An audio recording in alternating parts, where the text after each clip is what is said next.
I am here today for one reason and one reason only, and that is to help fight and ensure that Pacific Gas and Electric is held responsible to these fire victims and accountable to them in making them whole and helping them to rebuild their lives.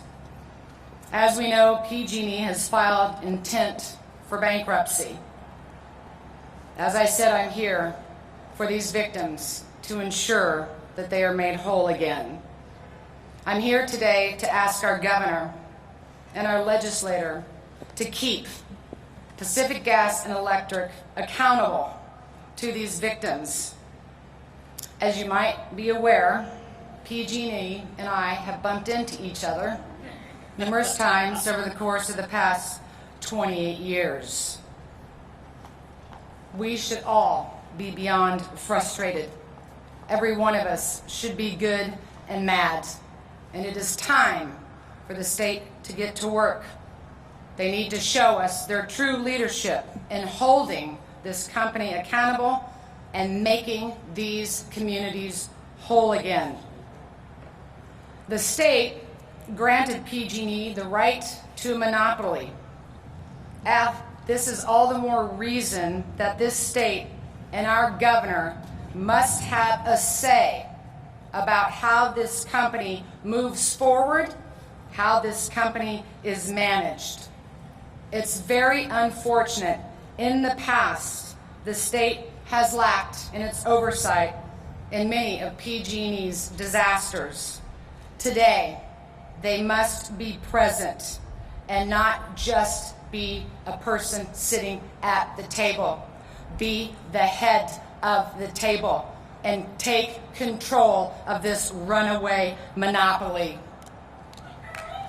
I'm mad. I think we should all be mad, and our state leaders should be mad. And it's going to be up to them to help this process along and hold them accountable. In keeping with PG&E's pattern of practice, which has been deplorable, after the 2017 Northern California fires, PG&E sought a bill to avoid accountability for the 2017 fires by asking the then governor and the legislator to limit their ability of being sued.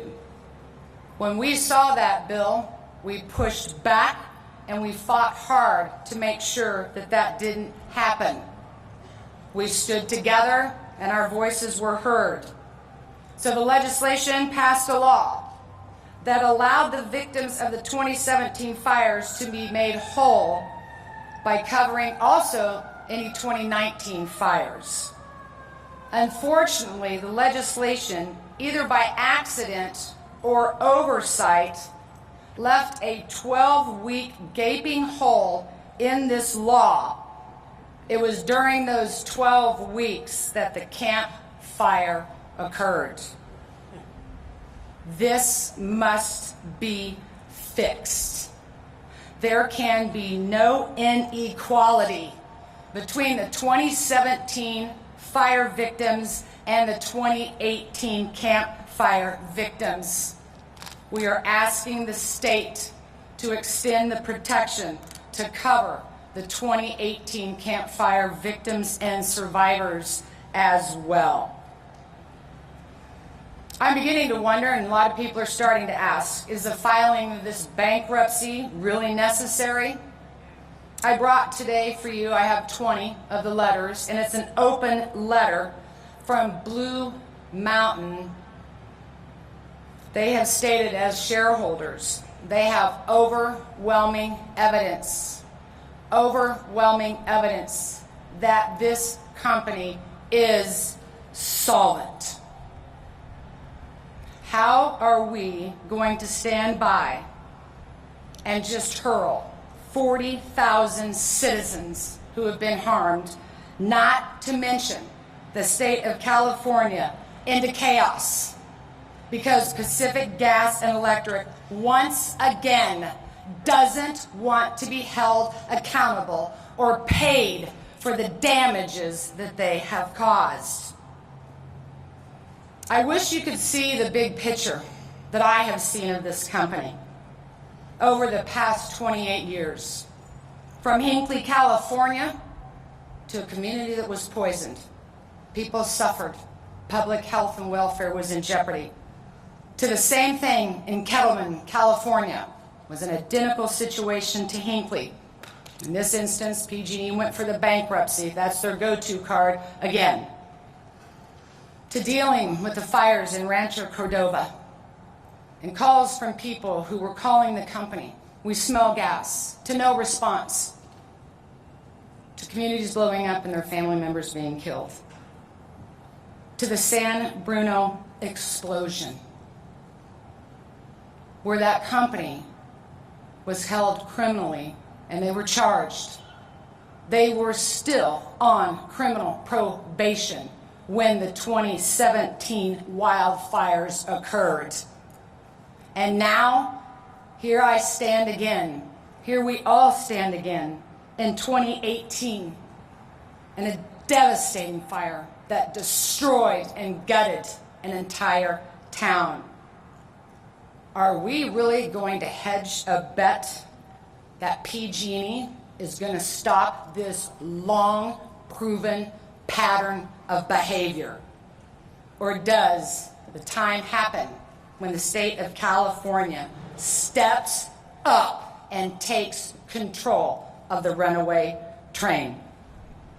We actually have a time and we have a moment, which is now, for the state, for the PUC, and for the people to get control of this situation and deal and make our energy utilities deal with us and deal with the people, to move us into a safer state and to protect our citizens from reckless, antiquated systems and a company that is obviously poorly managed. Let us not forget that 130 innocent people perished in these fires. I have met with these people, and they are truly suffering greatly. I've heard from them, and there is no good reason why these good people should not have the assistance of our legislation, of our governor, and of this company to help them be made whole and to rebuild their lives and recover. It is time for us to intervene to ensure that for them and for the state of California. Thank you very much.